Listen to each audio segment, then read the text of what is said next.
दोस्तों नमस्कार, मैं हेम कश्यप आप सबका आपके अपने चैनल स्टडी 21 में स्वागत करता हूं।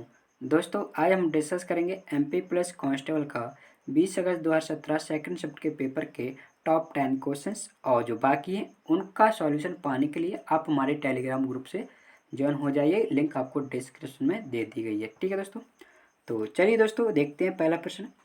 एक ताजे फल में 62% जल निहित है तथा एक सूखे फल में 24% जल निहित है, तो 100 किलोग्राम ताजे फल से कितने सूखे फल प्राप्त किए जा सकते हैं। देखिए दोस्तों, मान के चलो कोई हमारा तरबूज मान सकते हो आप, ठीक है ना, तरबूज। इसमें पानी का भाग कितना था दोस्तों, पानी इसमें यानी वाटर कितना था दोस्तों, 62% था। ठीक है, और पानी के अलावा कुछ अन्य भाग होगा, तो पानी का अन्य भाग कितना होगा दोस्तों, 38% होगा। ठीक है, जब मैंने इसको सुखाने रख दिया, यानी कि सूखे फल आपको बनाने थे, तो क्या कर दिया, इसको मैंने सुखाने रख दिया, तो क्या हुआ, इसका वजन कम होगा क्योंकि पानी उड़ेगा इसमें से। सुखाने रखा तो क्या कम होगा, इसमें से पानी ही कम होगा, जो अन्य भाग था वो तो कम नहीं होने वाला। तो मैंने सुखाने रख दिया तो क्या हो जाएगा, इसका वजन कम हो जाएगा। ओके, अब इसमें जो पानी है वो इस टोटल का यहाँ पे वजन हुआ उसका 24% है। 24% क्या दोस्तों, वाटर है। बचा कितना, 76%। तो 76% क्या होगा दोस्तों, आपका अन्य भाग होगा। ठीक है ना, यानी अदर होगा। लेकिन जो 24% है किसका, सुखाने के बाद जो वजन बचता है ना, उसका 24% वाटर है और 76% अन्य भाग है। आप मुझे बताओ कि यहाँ से जब मैं इस तरबूज को सुखाने रखूँगा तो इसमें से क्या कम होगा, तो आपको वो सर पानी ही कम होगा। लेकिन इसमें जो अन्न भाग है वो तो उतना की उतना रहेगा। माना कि अगर पहले 2 kg इसमें था तो वो तो 2 kg इसमें रहेगा। अगर पहले 3 kg, इसमें जो अन्न भाग था वो इसमें होगा, लेकिन पानी क्या होगा, कम हो जाएगा। यानी पानी की मात्रा क्या होगी, कम होगी, लेकिन जो अन्न भाग है वो उतना का उतना रहने वाला है। तो मैंने कहा इसमें अन्न भाग था कितना, 38%, और 100 का 38% आप निकालोगे तो कितना हो जाएगा दोस्तों, 38 kg हो जाएगा।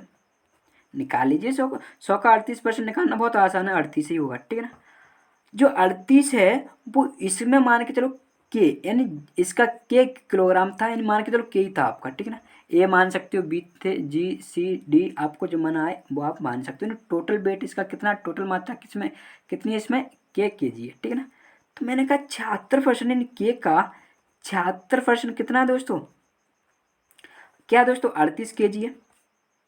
यहाँ से मैं 38 से भाग दे दूंगा तो 2% यानी के का 2% कितना आ जाएगा दोस्तों, 1 आ जाएगा।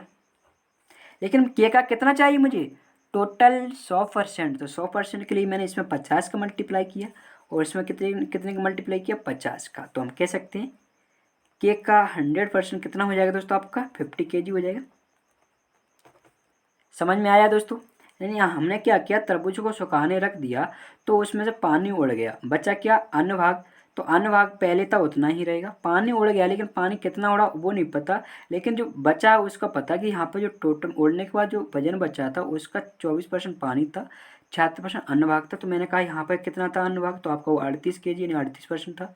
तो ये 38 kg आपका यहाँ पे होगा, यानी इसका जो वेट था इसका 76% क्या था दोस्तों, आपका 38 kg था। तो यहाँ से 1% की वैल्यू निकाली मैंने, सॉरी 2% की वैल्यू 1 kg। तो मुझे तो के का टोटल 100% चाहिए था, तो मैं 100% की वैल्यू यहाँ से मैंने निकाली। ठीक है दोस्तों,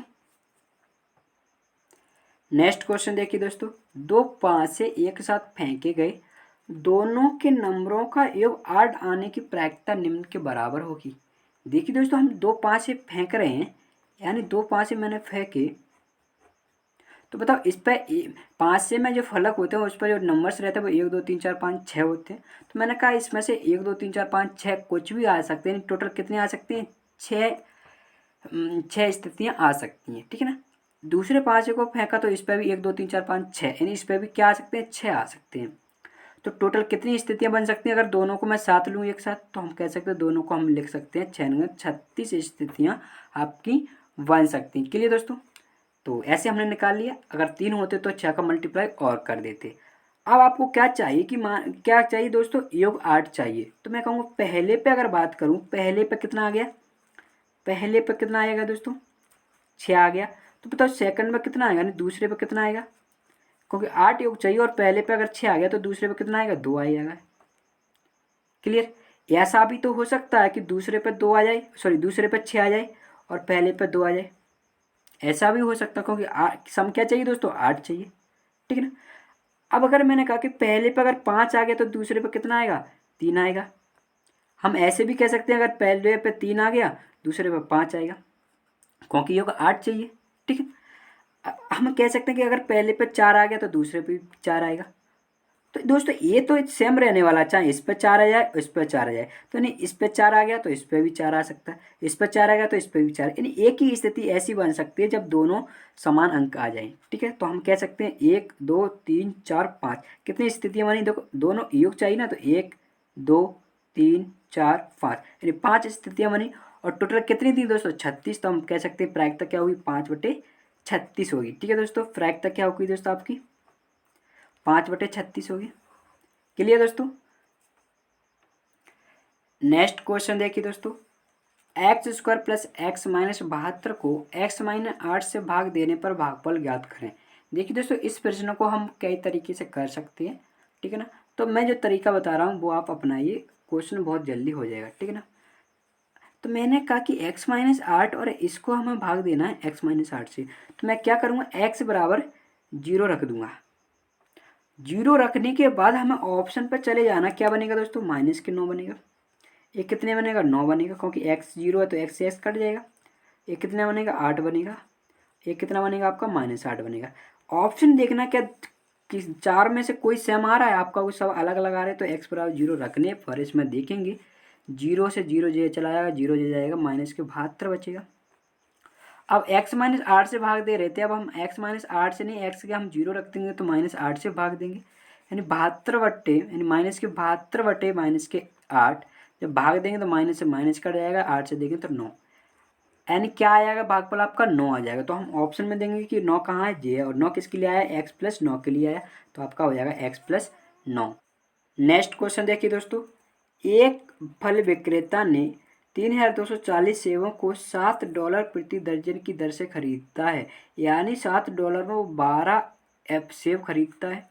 परिवहन के दौरान 10% क्षतिग्रस्त हो जाते हैं। अगर वो 100 केजी लाता है तो 10% नहीं, कितने बचे, 10% खराब हो गए तो कितने बचे, 90 केजी बचे। ठीक है ना। और इसे फेंक देता है, नहीं जो खराब हुए उनको फेंक देता है, और शेष वह शेष सेब $2 प्रति 3 सेब की दर से बेचा जाता है, तो लाभ अथवा हानि प्रतिशत क्या होगी। देखिए दोस्तों जब भी हमें प्रतिशत पूछ लेना तो फिर हमारे इन जो सेब दिए ना उनका कुछ काम ही नहीं है। ठीक है, यानी जब प्रतिशत पूछ लेता। ठीक है। तो मैंने कहा कि मैं कुछ भी मान सकता हूँ, कितने सेब खरीद के लाया, कितने बेचे, कुछ भी मान सकते हैं हम। तो मैंने कहा कि अगर पहले 10 सेब खरीद के ला रहा था तो बाद में कितने बेच रहा होगा, वो एक खराब हो रहा, नहीं 10 का 10% नहीं, एक खराब हो गया, तो कितने 9 सेब वो क्या करेगा दोस्तों, बेचेगा। क्लियर। एक फल विक्रेता ने $7 प्रति दर्जन का, मैंने अगर वो खरीद के कितना लाता है, $7 में वो 12 दर्जन, कितने दोस्तों, $7 में 12 दर्जन, तो मैंने कहा एक कितने में लाएगा, यानी $7 में वो एक लाता है, यानी 12 लाता है, सॉरी एक दर्जन 12 एप्पल लाता है, तो एक एप्पल कितने में लाएगा आपको, 7/12 में लाएगा। तो मैंने 7/12 में टोटल सीपी देखूंगा तो कितना हो जाएगा दोस्तों, टोटल सीपी टोटल खर्च निकालूंगा, एक का मूल्य कितना है, 7/12 है, और टोटल लाया कितने को खरीद के, 10 लाया। ठीक है।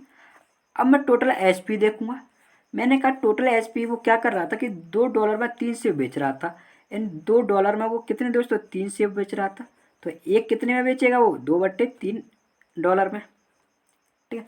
तब एक सेब वो इतने में बेच रहा है, तो बताइए 9 सेब कितने में बेचेगा, आपका वो सर 10 खरीद के लाता, मैंने कहा एक खराब तो हो गया, तो यानी 2/3 एक सेब का मूल्य, और टोटल कितने, 9। बस हमें सीपीयू और एसपी हमें निकाल लिया। अब हम क्या करेंगे, तो कोई एक तो तरीका होता है ऐसे कैलकुलेट कर लो, लेकिन दूसरा तरीका होता है हमें तो अनुपात निकाल लेने से भी अनुपात हमारी प्रतिशत पर कोई अंतर नहीं आएगा, तो मैं क्या करूँगा, अनुपात निकालूंगा।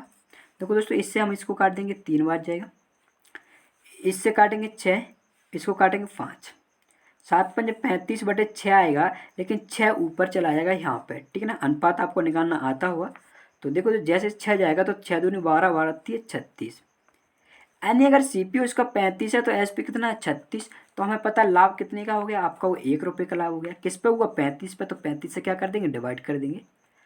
परसेंट में बदलने के लिए 100 का मल्टीप्लाई करेंगे तो आपका आ जाएगा, 5 से काटेंगे 7, 5 से काटोगे 20, 20/7 यानी 6, सॉरी 2 सही 6/7%, ठीक है ना। क्या दोस्तों, 2 सही, इसको सही से लिख देता हूँ यहाँ पे, 2 सही 6/7%, ठीक है दोस्तों। ओके, यानी हमें कोई भी जब भी ऐसे प्रतिशत पूछ ले कि कुछ खरीद के लाया कुछ बेच दिए, तो पहले हमें कुछ भी मान लेना है, ठीक है ना। अगर सामान दे देता तो यहाँ पे भी 10, यहाँ पे भी सामान, फिर यहाँ पे हम 10 का मल्टीप्लाई कर दिया, ठीक है दोस्तों। तो दूसरा तरीका भी हो सकता है, वो मैं आपको बता नहीं रहा हूँ क्योंकि हमें एक ही तरीका आना चाहिए। ओके, तो देखो यहाँ पे मैंने CP निकाला, फिर SP निकाला। SP माने CP लाभ होता है, इसलिए यानी 36 में 1 35 जाएगा तो 1 का लाभ होगा। लाभ की तुलना हम CP पे करते तो 35 से मैंने डिवाइड कर दिया, ठीक है दोस्तों। नेक्स्ट क्वेश्चन देखिए दोस्तों, 14 श्रमिक 5 दिनों में 10 टेबल बना सकते हैं। 10 श्रमिकों ने काम करना शुरू किया तथा एक श्रमिक 5वें दिन शामिल हो गया। यानी 4 दिन तो 10 श्रमिक ने काम किया, लेकिन जब 5वां दिन हुआ उस दिन कितने ने किया, 11 दिन, 11 श्रमिकों ने, क्योंकि एक श्रमिक क्या हो गया उसमें मिल गया, ठीक है। तो 12 टेबल बनाने में कितने दिन लगेंगे। देखिए दोस्तों, इसको अगर हम MDH से करेंगे ना, MDH फॉर्मूला लगाए ना, तो थोड़ा प्रॉब्लम हो सकती है। तो हम कैसे करेंगे, देखो मैंने कहा एक श्रमिक एक दिन में कितने काम करता है, आपको वो एक काम करता है, ठीक है ना। एक श्रमिक एक दिन में एक काम करता है। मैंने कहा 14 श्रमिक ने 5 दिन तक नहीं, एक दिन में कितने काम करेगा 14 श्रमिक, तो 14 काम, और 5 दिन तक काम किया तो टोटल कितने काम कर लेंगे, 14 × 5 70 काम कर लेंगे। कितने दोस्तों, 70। लेकिन 14 × 5 70 काम किए, वो 10 टेबल के बराबर है। कितने दोस्तों, 10 टेबल के बराबर है। तो मैंने कहा एक टेबल के बराबर क्या हुआ, एक टेबल के बराबर 14 × 5 70, 10 से काटेंगे तो 7 वर्ग। यानी एक व्यक्ति एक दिन में कितना कर रहा था, 14 व्यक्ति कितना करेंगे, 14 काम करे, 5 दिन तक किया, 14 × 5 70 काम कर लिया, जो कि 10 टेबल के बराबर, एक टेबल के बराबर 7 काम हुआ। लेकिन उसे कितनी टेबल बनानी है, 12 टेबल बनानी है। तो मैंने कहा एक टेबल पर आप 7 काम करने हैं, तो 12 टेबल द्वारा कितने काम करने पड़ेंगे, 12 × 7 84 काम करने पड़ेंगे। यानी मैंने क्या किया, 14 × 5 70 हो गया, 70 काम कर रहा था वो 5 दिन में, लेकिन 7 जो 14 काम हो गया वो 10 टेबल के बराबर है। तो एक टेबल 7 काम के बराबर होगी, तो 12 टेबल 84 काम के बराबर होगी। यानी अब आपको क्या क्या कराना, मात्र 84 काम आपको कराना है। तो मैंने कहा चलो 84 काम कराते हैं। पहले 4 दिन तक 10 श्रमिक करते तो कितना काम कर लेंगे, आपको 40 काम करेंगे पहले 4 दिन तक। यानी 4 दिन तक कितने करेंगे दोस्तों, 40 दिन तक करेंगे, सॉरी 40 काम करेंगे, बच्चे कितने, 44।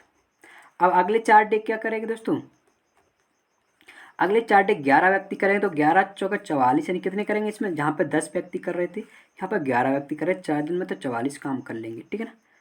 तो बताइए 0 0 यानी काम पूरा हो गया आपको, बिल्कुल। तो लगे कितने, 4 A 4 A, टोटल 8 दिन लग गए, ठीक है ना।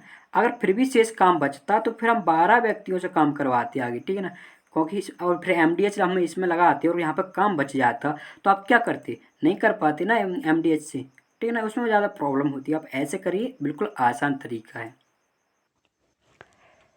नेक्स्ट क्वेश्चन देखिए दोस्तों, 103, 102 और 98 का गुणनफल होगा। यानी हमें 103 × 102 × 98 का मल्टीप्लाई बताना है। मैंने कहा 103, ठीक है। 102 को लिख दूंगा मैं 100 + 2, और 98 को लिख दूंगा मैं 100 - 2। A + B A - B, A² - B² होता है ना, 103, ये हो जाएगा 100 का स्क्वायर माइनस 2 का स्क्वायर, कितना हो जाएगा, 4 हो जाएगा। 103 का मल्टीप्लाई करेंगे अंदर, तो 100 का स्क्वायर क्या होगा, 10,000 होगा। 10,000 का हम 103 मल्टीप्लाई करेंगे तो 3 4 जीरो आपकी बढ़ जाएंगी, ठीक है ना। 103 में जब 4 से मल्टीप्लाई करेंगे तो 4 × 12 और 4 × 4, क्लियर।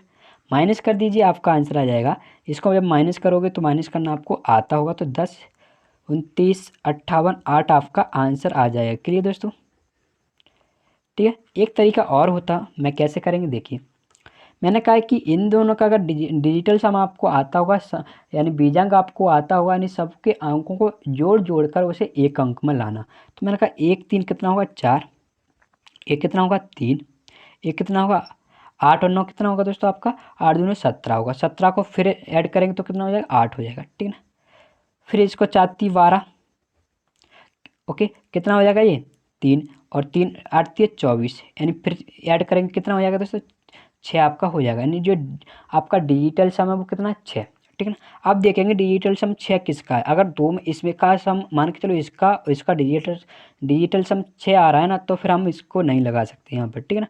फिर और कुछ देखेंगे, यूनिट डेट देखेंगे, जैसे भी आपको करना है, ठीक है ना, वो आप अपने आप समझ जाओगे जब आपको आता होगा, लेकिन मैं तो कर रहा हूँ इसको, ठीक है। तो देखिए दोस्तों, जब हम 6 देख लिए तो हम क्या करेंगे, इसका डिजिटल सम निकालेंगे। कैसे देखिए, 1 और 8 9 बनेगा, 9 को हम काट देते हैं, आपको पता होगा, ठीक है ना। तो 8 5 13, और 13 और 8 आप ऐड करोगे तो कितना हो जाएगा 21, 21 और 2 कितना हो जाएगा आपका 23, और 23 कितना होता है 5, यानी इसका कितना हो रहा है डिजिटल सम 5 हो रहा है। ये तो आपका हो ही नहीं सकता। क्लियर। जब हम इसका निकालोगे तो कितना होगा, देखो 1 और 8 9 होता है, 5 6 11, 11 और 9 20 होता है, 20 और 2 22, यानी इसका कितना हो रहा है दोस्तों 4 हो रहा है, तो ये भी नहीं हो सकता। इसका देखेंगे दोस्तों, 1 और 8 9 होता है, 9 को हटा देंगे, 9 को भी हटा देंगे, ठीक है ना। 8 5 13, 13 2 15, और 15 को फिर ऐड करेंगे तो कितना हो रहा है 6। तो दोस्तों ये हो सकता है, अगर इसमें से मतलब हो सकता है, ज़रूरी नहीं है, लेकिन इसमें उपरोक्त में से कोई भी नहीं है ना, तो हम इसको डार्ट नहीं लगा सकते, हमें ऐसे सॉल्व करना पड़ेगा। अगर इसमें एक और ऑप्शन होता तो उसको भी चेक करते, अगर उसका डिजिटल सम 6 आता, उसका अगर 6 आता तो फिर हम नहीं कर सकते। अगर उसका मान के चलो 3 4 या 9 कुछ भी आता तो हम इसको लगा सकते थे, ठीक है। देखिए दोस्तों, नेक्स्ट क्वेश्चन क्या दिया कि दी गई त्रिभुज में चित्र में यदि कोण एस पी क्यू, यानी एस पी क्यू कितना दिया 65, यानी ये आपको कितना दे दिया दोस्तों 65 दे दिया। और कोण एस क्यू पी, यानी एस क्यू पी, यानी ये एंगल आपको कितना का दे दिया दोस्तों, आपको 70 दे दिया। कितना दे दिया दोस्तों 70 डिग्री दे दिया। क्लियर। अब पूछा कि पी आर क्यू कितना होगा, यानी पी आर क्यू यानी ये एंगल कितना होगा। देखिए दोस्तों, किसी भी हम वृत्त की बात करें तो एक जीवा या हम चाप कह सकते हैं, चाप द्वारा या जीवा द्वारा एक ही ओर बने हुए बने हुए एंगल क्या होते हैं, बराबर होते हैं। यानी पर्दी पर बने हुए सभी एंगल क्या होते हैं, बराबर होते हैं सभी, ठीक है। तो मैंने कहा एक त्रिभुज के सभी कोणों का योग कितना होता है दोस्तों 180 होता है। इस वाले त्रिभुज में देखिए एस पी क्यू में अगर दो एंगल आपको दिए तो आप तीसरा एंगल निकाल सकते हो, आपको बिल्कुल।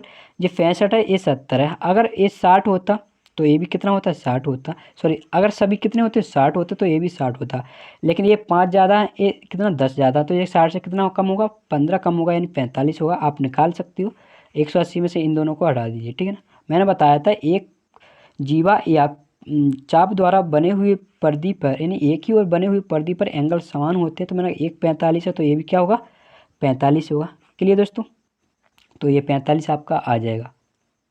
नेक्स्ट क्वेश्चन देखिए दोस्तों, मार्क एक ही समय अवधि में विपरीत धारा की तुलना में धारा के साथ दुगनी दूरी तक तैर सकता है। यानी मैं कहूँ कि धारा के साथ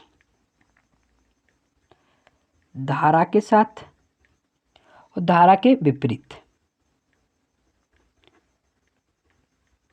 डिस्टेंस का रेशियो क्या होगा, यानी धारा के साथ और धारा के विपरीत से वो दुगनी दूरी, अगर विपरीत वो 1 किलोमीटर जाता है तो धारा के साथ कितना जाता होगा 2 किलोमीटर, यानी हम अनुपात कह सकते हैं 2:1। अगर धारा के विपरीत 2 किलोमीटर जाएगा तो धारा के साथ कितना जाएगा 4 किलोमीटर जाएगा, ठीक है। देखिए दोस्तों, एस इंटू टी आपका डी होता है, यानी कि स्पीड इंटू टाइम क्या होता है डिस्टेंस होता है। और जब आपका टाइम क्या हो जाए बराबर हो जाए तो जो एस समानुपाती होता है डी के, यानी जो डी का अनुपात होगा वो एस का अनुपात होगा, जो एस का अनुपात होगा वो डी का अनुपात होगा। डी का अनुपात दिया 2:1, तो एस का अनुपात भी क्या होगा दोस्तों आपका 2:1 होगा। क्लियर दोस्तों। आगे क्या दिया दोस्तों, धारा की गति 2 किलोमीटर प्रति घंटा है। देखते दोस्तों, हमने कहा था कि धारा के साथ जो मार्क और जो धारा की जो चाल है उनका क्या होगा सम होगा, यानी धारा के साथ क्या होता है दोस्तों ए प्लस बी होता है, और धारा के विपरीत क्या होता है ए माइनस बी होती है, विपरीत वो सापेक्षिक चाल। पता ना, धारा के साथ ए प्लस बी और धारा के विपरीत ए माइनस बी। आपको मैं बताया था पिछली वीडियो में कि ए प्लस बी और ए माइनस बी अगर आपको दे दे और आपको धारा की पूछ रहा है, यानी क्या छोटी संख्या आपसे पूछ रहा है, यानी बी का मान आपसे पूछ रहा है, तो बी का मान कैसे निकालते हैं दोस्तों, दोनों को डिफरेंस लेके, बड़ा क्या करते हैं दोनों को योग लेके, और यहाँ पर छोटा वाला चाहिए तो 2 - 1 कितना हो जाएगा 1, और 2 से क्या करते थे दोस्तों डिवाइड करते थे। यानी कि ए प्लस बी 2 है, ए माइनस बी 1 है, तो यहाँ से बी की वैल्यू मैंने निकाली, दोनों का डिफरेंस लेके 2 से डिवाइड कर दिया। और जो क्या है दोस्तों, धाराई गति दी है 2 किलोमीटर, ठीक है ना, 2 किलोमीटर प्रति घंटा। आपको अगर पूछी क्या, देखो स्थिर पानी में 3 किलोमीटर तैरने में उसे कितना समय लगेगा। अगर वो स्थिर पानी में तैर रहा है ना, तो उसे खुद की चाल पता होना चाहिए कि मार्ग की चाल है कितनी। तो बताइए, जब मुझे ए का मान चाहिए तो मैं क्या करूँगा, दोनों को ऐड करके, नहीं कितना होगा, 2 और 1 3, और 2 से डिवाइड कर दूंगा। ओके दोस्तों, तो देख सकते हो दोस्तों, 1/2 क्या होगा आपका, 2 किलोमीटर है। और लेकिन मुझे 3/2 चाहिए, तो मैं क्या कर दूंगा, इसमें 3/2 की वैल्यू निकाल लूँगा। यानी 1/2 की वैल्यू 2 किलोमीटर प्रति घंटा है, तो 3/2 की, यहाँ पे भी आप अनुपात निकाल सकते थे कि 3:1 होगा। क्लियर, तो हम तो ऐसे ही करेंगे कि यहाँ पे मुझे 3/2 थी, 1/2 थी, इसमें 3 का मल्टीप्लाई कर दिया, इसमें भी 3 का मल्टीप्लाई कर दिया, तो 6 किलोमीटर प्रति आवर। और 3/2 किसकी है दोस्तों, एक ही चाल है। वैसे धारा क्या चलना है, स्थिर पानी में चलना है, यानी वो 6 किलोमीटर प्रति घंटे की चाल से चलेगा। तो टाइम क्या लगेगा दोस्तों, डिस्टेंस बटे स्पीड क्या है, डिस्टेंस क्या 3 और स्पीड क्या 6, यानी 3/6 हम कह सकते हैं 1/2 घंटे, या हम इसमें 60 का मल्टीप्लाई कर देंगे तो कह सकते हैं 30 मिनट। ओके, यानी सबसे पहले धारा के साथ हमने डिस्टेंस निकाली, और जब टाइम बराबर होगा तो स्पीड का रेशियो वही रहेगा जो डिस्टेंस का है। धारा के साथ सापेक्षिक चाल होती है a+b, और विपरीत चाल जब विपरीत जाता है तो a-b सापेक्षिक चाल होती है। हमें a+b 2 दिया था, a-b 1 दिया था, तो a+b के लिए हमने क्या किया, दोनों को ऐड करके 2 से डिवाइड कर दिया, और b के लिए हमने दोनों का डिफरेंस लेके 2 से डिवाइड कर दिया। b की चाल दी थी 2 किलोमीटर प्रति घंटा, तो लिख दी, 3/2 की वैल्यू निकाली, यानी एक की चाल निकाली, फिर आपको डिस्टेंस दी थी और आपकी चाल इतनी थी, तो आपने टाइम निकाल लिया। क्लियर दोस्तों, नेक्स्ट क्वेश्चन देखिए दोस्तों, एक रेलगाड़ी स्टेशन ए और बी के बीच शटल करती है और 5 मिनट के लिए प्रत्येक मध्यवर्ती स्टेशनों पर रुकती है। मध्यवर्ती यानी बीच में, कहाँ दोस्तों, बीच में पर रुकती है। मान लें कि स्टेशन 10 किलोमीटर के बराबर अंतराल पर है, तो ट्रेन 50 किलोमीटर प्रति घंटे की गति से आगे बढ़ रही है, तो इसे बी तक पहुंचने में कितना समय लगेगा। यानी हम कह सकते हैं ए से शुरू होती है और कहाँ तक जाती है दोस्तों, बी तक जाती है, ठीक है। लेकिन जब ए से बी तक जाती है तो इसे 5 स्टेशन मिलते हैं, यानी पहला, दूसरा, तीसरा, चौथा और 5, ठीक है ना। और ये 5-5 मिनट सब पर रुकती है, तो बताइए कितने मिनट तो इसने रुकने में ले लिए, तो आपका होगा सर 25 मिनट इसने रुकने में ले लिए, ठीक है ना। उसने कहा कि प्रत्येक स्टेशन 10 किलोमीटर प्रति अंतराल के साथ, यानी अगर मैंने कहा कि एक जो गैप है वो 10 किलोमीटर का है, तो टोटल गैप कितने हैं, 1 2 3 4 5 और 6, तो मैंने कहा टोटल डिस्टेंस कितनी हो जाएगी दोस्तों, 6 का मल्टीप्लाई कर देंगे। एक गैप 10 का और मुझे 6 गैप दे दी, आप 10-10 लिख के भी ऐड कर सकते हो, ठीक है ना। तो डिस्टेंस कितनी हो जाएगी दोस्तों, 60 किलोमीटर हो जाएगी। अगर मैंने कहा कि अगर ये रुकता नहीं, तो बताओ यहाँ से भी ए से बी तक कितने टाइम में पहुँच जाता, तो आप कहते हैं सर 60 किलोमीटर उसकी दूर डिस्टेंस थी और मुझे स्पीड दी थी उसकी 50 किलोमीटर, तो मैं 50 से मल्टीप्लाई सॉरी डिवाइड कर दूंगा, 0 से 0 काट दूंगा और 60 से मल्टीप्लाई कर दूंगा मिनट में चेंज करने के लिए, क्योंकि ये 60/6/5 क्या है, आवर में है। 5 से 60 काटूंगा, 12 और 12 छिंगे होते हैं 72 मिनट होते थे, ठीक है। यानी अगर वो रुकता नहीं तो वो 72 मिनट में ए से बी तक पहुंच जाता, लेकिन रुका। उसने पूछा कि कुल समय कितना लगेगा, यानी पहुंचने में कितना समय लगेगा, तो 25 मिनट तो उसने रुकने में ले लिए, तो कुल समय निकालने के लिए हमने इसमें 25 और ऐड कर दिया, तो कितना हो जाएगा दोस्तों, 97 मिनट आपके हो जाएंगे। क्लियर दोस्तों, तो आपका ऑप्शन हो जाएगा पहला। सबसे पहले हमने देखा कि स्टेशन थे 5, प्रत्येक कितने थे, 5-5 मिनट में रुक रहे थे, तो 25 मिनट रुका। टोटल डिस्टेंस निकाली, एक गैप 10 का था तो 6 गैप थे 10, यानी 60 किलोमीटर। टाइम निकाला, यानी जब वो ए से बी तक जाने में टोटल टाइम इतना लेती, लेकिन 25 मिनट रुक रही, तो हम 25 ऐड कर देंगे। क्लियर। नेक्स्ट क्वेश्चन देखिए दोस्तों, 4 5 6 1 8 9 से कितने 6 अंकों वाली संख्या निर्मित की जा सकती हैं। यानी मैंने कहा मुझे 6 संख्या बनानी थी, सॉरी 6 अंकों की संख्या बनानी थी, तो 1 2 3 4 5 6 संख्या कितनी थी, 1 2 3 4 5 6, और आपको क्या करना है, एक संख्या में सभी अंकों का योग करना, सभी अंकों का क्या प्रयोग करना है। तो मैंने कहा सभी अंकों का प्रयोग करना और टोटल 6 अंकों की संख्या बनानी है, तो इसमें रिपीट तो हो ही नहीं सकती, क्योंकि अगर मैंने यहाँ पर 9 रख दिया तो मुझे टोटल 6 अंकों की बनानी थी। अगर मैंने यहाँ पर 9 रख दिया तो यहाँ पर तो मैं 4 ही अंक रख सकता हूँ, लेकिन रखने कितने, मुझे टोटल 6 अंक रखनी है, ठीक है। तो मैंने कहा यहाँ पर मैं 1 2 3 4 6 में से कुछ भी रख सकता हूँ, ठीक है। एक यहाँ पर रख दिया तो बताओ दूसरी जगह पर कितने रख सकता हूँ मैं, क्योंकि अगर मान के चलो 4 मैंने यहाँ पर रख दिया तो 4 यहाँ पर नहीं रख सकता, केवल मुझे पास कितने 5। ऐसे यहाँ पर 4 आ जाएगा, यहाँ पर 3 आ जाएगा और यहाँ पर 2 आ जाएगा और यहाँ पर 1 आ जाएगा।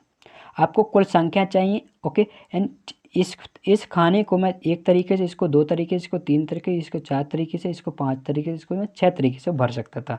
लेकिन आपको एक संख्या बनानी है तो सभी जो आपके स्थान दिए उनको एक साथ लेना पड़ेगा, यानी एक साथ आपको काम करना है। तो मैं क्या करूँ, और वाली स्थिति बनती है, और वाली में क्या करते हैं मल्टीप्लाई करते हैं, ठीक है ना। यानी ए और ए और ए और ए यानी एक साथ आपको लेने हैं। तो और बनना है तो और के लिए हम क्या करें मल्टीप्लाई कर देंगे। 6 पंजे 30 होता है, ओके। 30 चौका हम 120 कह सकते हैं, 120 हो जाएगा 360, ओके। और 360 दूनी हो जाएगा आपका कितना दोस्तों 72, यानी आ जाएगा 720, ठीक है ना। यानी आपका तीसरा ऑप्शन सही रहेगा। क्लियर दोस्तों। नेक्स्ट क्वेश्चन देखिए दोस्तों, 20 के एक समूह का औसत दिया है 15.8, माध्य 0.4 तक बढ़ जाता है जब एक माध्य मान समूह में जोड़ा जाता है, तो नया माध्य मान बताइए। ठीक है। देखिए दोस्तों क्या होता है कि 20 व्यक्ति थे, उसमें एक जब आता है तो 0.4 बढ़ जाता है, ठीक है ना।